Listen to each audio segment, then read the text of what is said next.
जय हिंद दोस्तों। आज के इस इम्पॉर्टेंट लेक्चर में हम सभी डिस्कस करने वाले हैं 8 जनवरी 2026 के करेंट अफेयर्स को। तो आप इस पूरे लेक्चर को बहुत ही ध्यान से लास्ट तक जोड़ देखिएगा।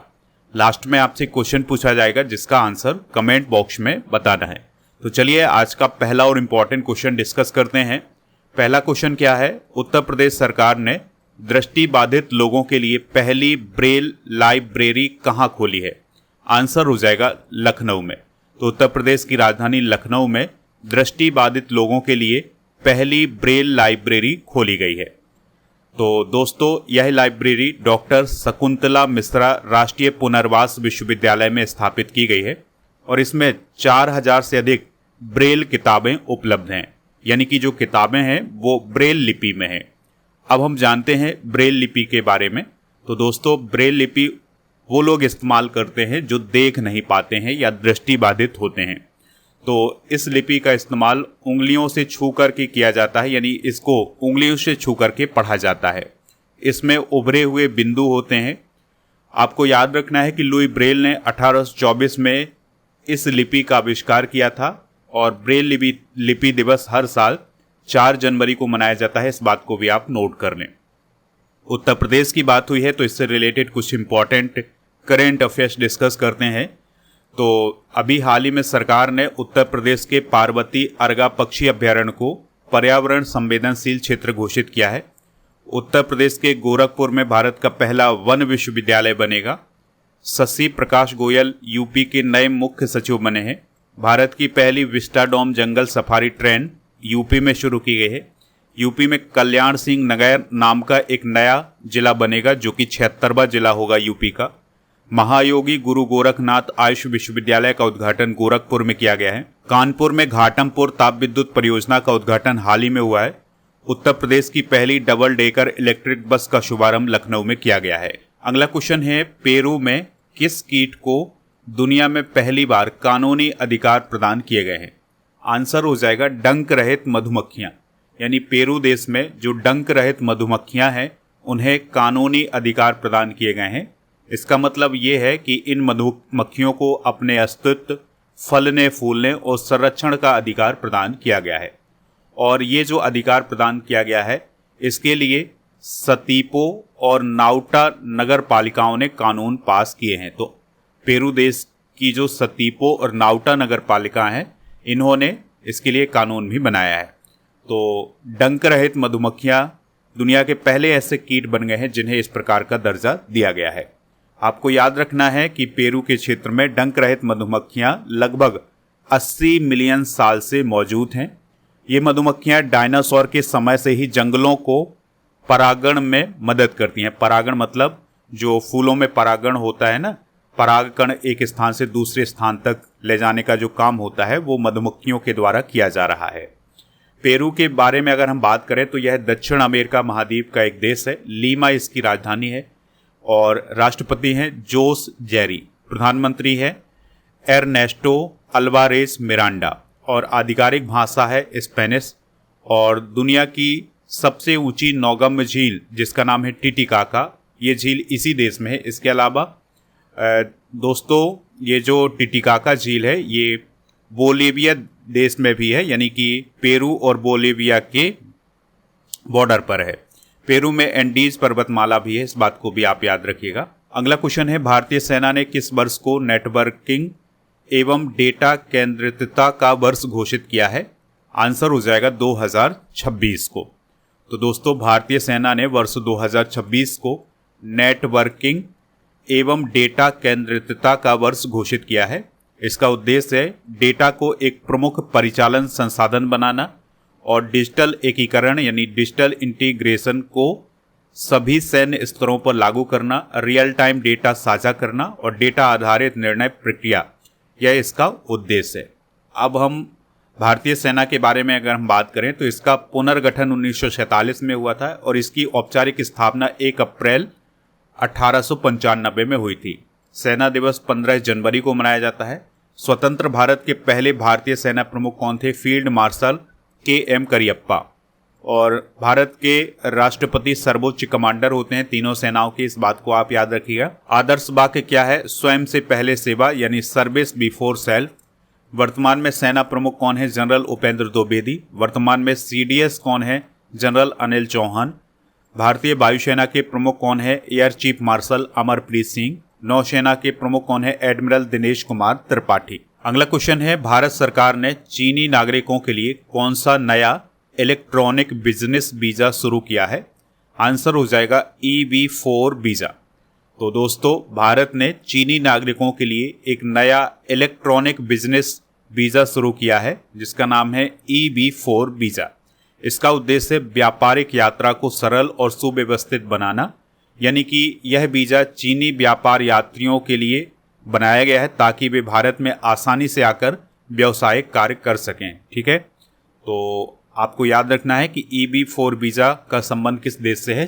चाइना से है, यानी चाइना के नागरिकों को ये भारत के द्वारा प्रदान किया जाएगा। अब चाइना के बारे में अगर हम बात करें तो यह पूर्वी एशिया में स्थित है और यह दुनिया का चौथा सबसे बड़ा क्षेत्रफल के हिसाब से देश है। बीजिंग इसकी राजधानी है और आधिकारिक भाषा है मंदारिन। और चीन की कम्युनिस्ट पार्टी सत्ता में है, राष्ट्रपति हैं शी जिनपिंग। और महत्वपूर्ण स्थल यहाँ पर कौन कौन है? तो great wall of China, forbidden city और यांगजी नदी। चाइना के उत्तर में गोबी रेगिस्तान है और चाइना ने 1950-51 में तिब्बत पर सैन्य कार्रवाई करके कब्जा किया था। तो ये फैक्ट भी आप नोट कर सकते हैं। ठीक है, अगला क्वेश्चन है, इंदौर के किस क्षेत्र में जल जनित बीमारी का प्रकोप महामारी घोषित किया गया है? आंसर हो जाएगा भागीरथपुरा। तो आप न्यूज़ में भी देख रहे होंगे कि इंदौर के भागीरथपुरा में गंदा जल पीने से कुछ लोगों की मौत हुई है और बहुत सारे लोग बीमार भी पड़े हैं। तो 10 से ज़्यादा लोगों की मौत हो गई है और 1400 लोग बीमार पड़े हैं। तो अब जो इंदौर का भागीरथपुरा वाला क्षेत्र है, यहाँ पर जल जनित बीमारी के प्रकोप को महामारी घोषित किया गया है। सरकार भी कार्रवाई कर रही है, उसने जांच टीम बैठाई है, इसके लिए बहुत सारी एजेंसियां लगाई हुई हैं। तो हमारे देश में यही होता है, जब घटना हो जाती है उसके बाद जांच बैठाई जाती है, फिर उसकी रिपोर्ट कब आती है, उस पर क्या कार्रवाई होती है, ये जनता को बहुत ही कम पता चलता है। ठीक है, घटना से पहले बहुत कम कार्रवाई की जाती है, घटना के बाद सारी कार्रवाई की जाती है। ठीक है, तो अब देखते हैं कि इस जांच में क्या निकलता है, किस पर कार्रवाई होती है, कौन इसके जिम्मेदार माने जाते हैं। बाकी आपको एक बात और जरूर याद रखनी है कि भारत का सबसे स्वच्छ शहर कौन है? इंदौर। अगला क्वेश्चन है, भारत ने बिम्स्टेक देशों के लिए कैंसर देखभाल प्रशिक्षण का दूसरा चरण कहाँ शुरू किया है? आंसर हो जाएगा विशाखापत्तनम में। तो आंध्र प्रदेश के विशाखापत्तनम में बिम्स्टेक देशों के लिए कैंसर देखभाल प्रशिक्षण का दूसरा चरण शुरू किया है। ठीक है, तो इसमें बांग्लादेश, भूटान, म्यांमार, श्रीलंका, थाईलैंड और नेपाल, ये सभी देश भाग ले रहे हैं। इसका उद्देश्य है बढ़ते कैंसर बोझ से निपटना। इसमें विदेश मंत्रालय और टाटा मेमोरियल सेंटर मिलकर के काम कर रहे हैं। ठीक है, बात करते हैं बिम्स्टेक की। तो बिम्स्टेक का पूरा नाम है Bay of Bengal Initiative for Multi Sectoral Technical and Economic Cooperation. इसका मुख्यालय ढाका, बांग्लादेश में है। इसका मुख्य उद्देश्य बंगाल की खाड़ी के क्षेत्र के देशों के बीच तकनीकी और आर्थिक सहयोग को बढ़ावा देना। सदस्य देश कौन कौन है? इंडिया है, बांग्लादेश है, भूटान है, नेपाल है, श्रीलंका, म्यांमार और थाईलैंड है। अगला क्वेश्चन है, भारत की पहली हाइड्रोजन चालित ट्रेन कहाँ शुरू होने वाली है? तो ये हरियाणा में शुरू होने वाली है। ठीक है, यानी कि हरियाणा में हाइड्रोजन से चलने वाली ट्रेन शुरू होगी। और आपको याद रखना है कि ये जो ट्रेन है ये जींद से सोनीपत मार्ग पर चलेगी। इस ट्रेन में 10 कोच होंगे और जो हाइड्रोजन ईंधन का इस्तेमाल किया जाएगा ये जींद में बने प्लांट से मिलेगा। यह प्लांट 3000 किलो क्षमता वाला है और इलेक्ट्रोलिसिस से यहाँ पर हाइड्रोजन को तैयार किया जाता है। ट्रेन का ट्रायल सफलतापूर्वक पूरा हो चुका है। यह ट्रेन दुनिया की सबसे लंबी ब्रॉड गेज हाइड्रोजन ट्रेन में से एक होने वाली है। रेलवे की बात हुई है तो इससे रिलेटेड कुछ इंपॉर्टेंट करंट अफेयर्स डिस्कस करते हैं। तो भारतीय रेलवे ने वंदे भारत स्लीपर ट्रेन का अंतिम हाई स्पीड परीक्षण सफलतापूर्वक पूरा किया है। चीन ने पहली बार वायरलेस रेल काफिले का परीक्षण किया है। रेलवे बोर्ड सदस्य वित्त अपर्णा गर्ग बनी है।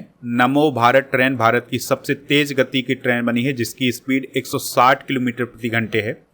सोनाली मिश्रा आरपीएफ की पहली महिला महानिदेशक हैं। भारतीय रेल में भारतीय रेल में देश की पहली हटाने योग्य सौर प्रणाली का शुभारंभ वाराणसी में किया है।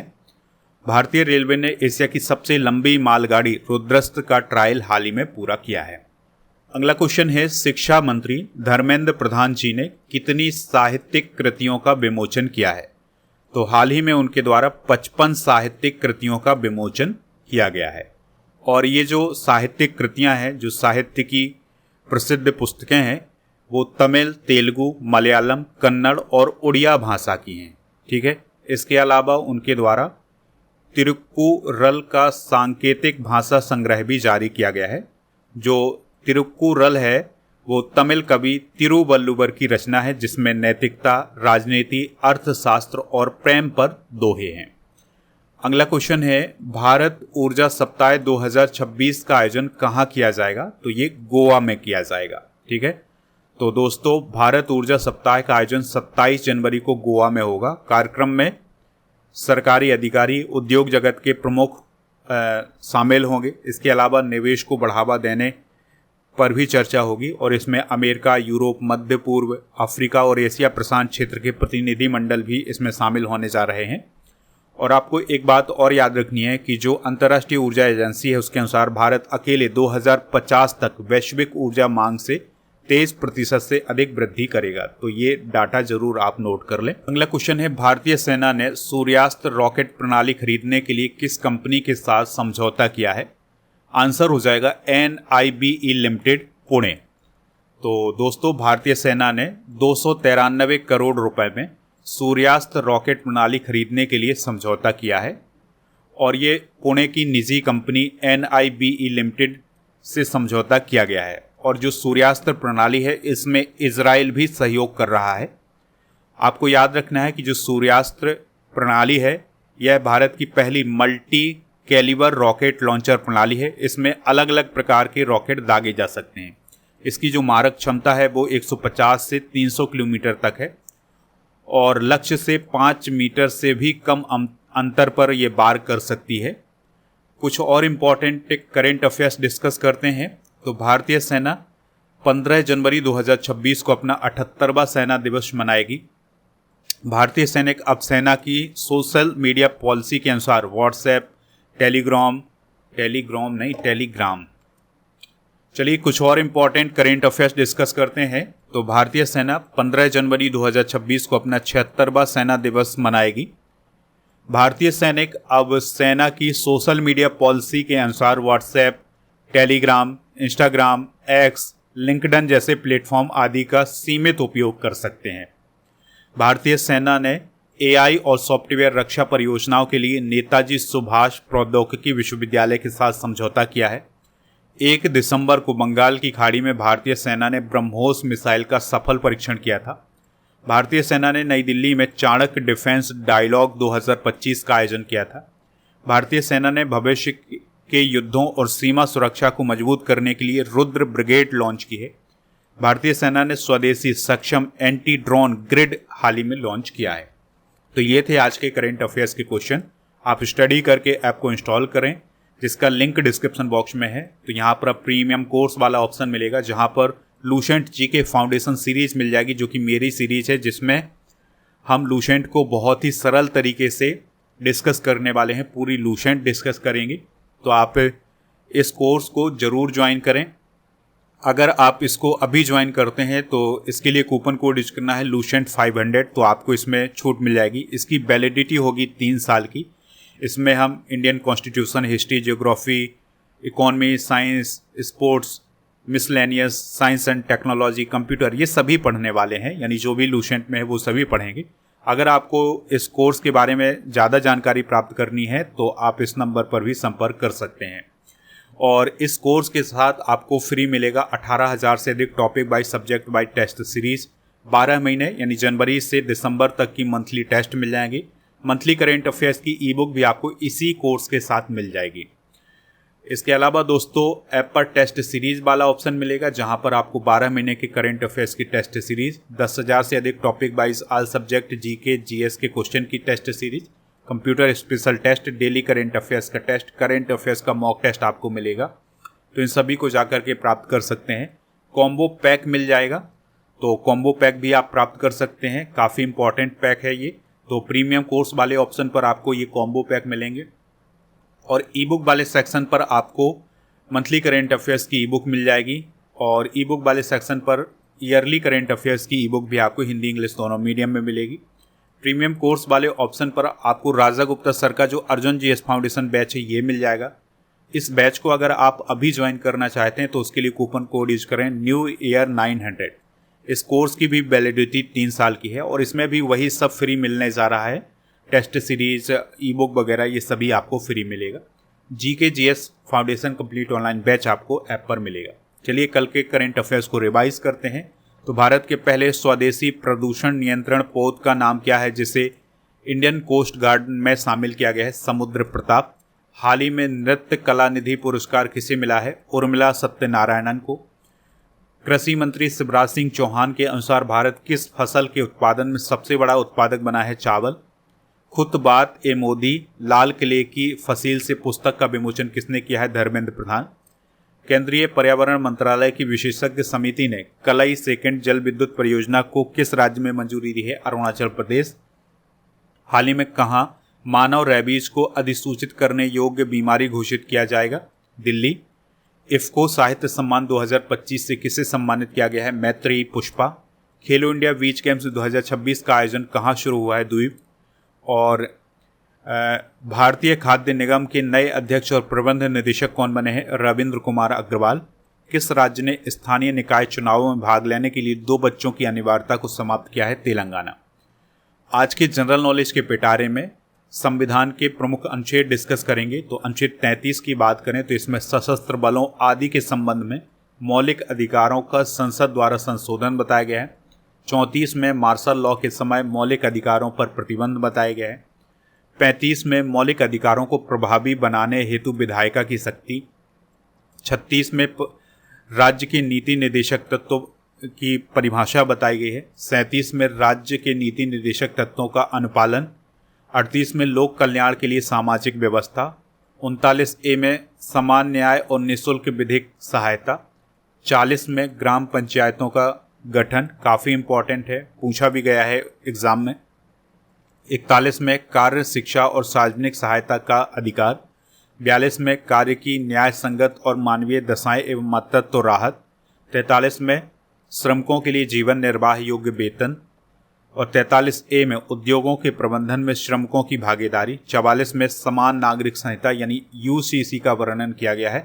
तो ये भी आप नोट कर लें। 40 और 44 वाला तो जरूर आपको याद रखना है, ये कई बार एग्जाम में पूछे गए हैं। दोस्तों कल के करंट अफेयर्स में आपसे जो क्वेश्चन पूछा गया था उसका आंसर था अनुच्छेद 21A। तो लगभग सभी लोगों ने इसका आंसर अनुच्छेद 21A बताया हुआ है। आज आपके लिए क्वेश्चन है ब्रेल लिपि दिवस हर साल कब मनाया जाता है? जो भी इसका राइट आंसर हो कमेंट बॉक्स में हमें ज़रूर बताएं। स्टडी करके ऐप को जब आप इंस्टॉल करेंगे तो वहाँ पर आपको बहुत सारी ई बुक PDF मिल जाएगी। इसके अलावा दोस्तों आपको मंथली करेंट अफेयर्स की ई बुक का पैकेज भी मिलेगा। तो अब 2026 शुरू हो गया है तो 2026 की जो मंथली करेंट अफेयर्स की ई बुक है उसका पैकेज शुरू होगा। तो उसके लिए आपको कूपन कोड यूज करना है पैकेज 100। 2025 की ई बुक भी आपको यहाँ पर मिल जाएंगी, तो इन सभी को प्राप्त कर लीजिएगा। और दोस्तों टेलीग्राम चैनल को जरूर ज्वाइन करें जिसका नाम स्टडी कर ऑफिशियल है। जीके जीएस की ये सभी ई बुक आपको ऐप पर मिलेंगी। और दोस्तों आपको बता दूं कि जो टेस्ट पास वाला ऑप्शन है यहाँ पर आपको 4000 से अधिक टेस्ट मिलेंगे 1 साल की वैलिडिटी के साथ, तो इनको भी आप प्राप्त कर सकते हैं।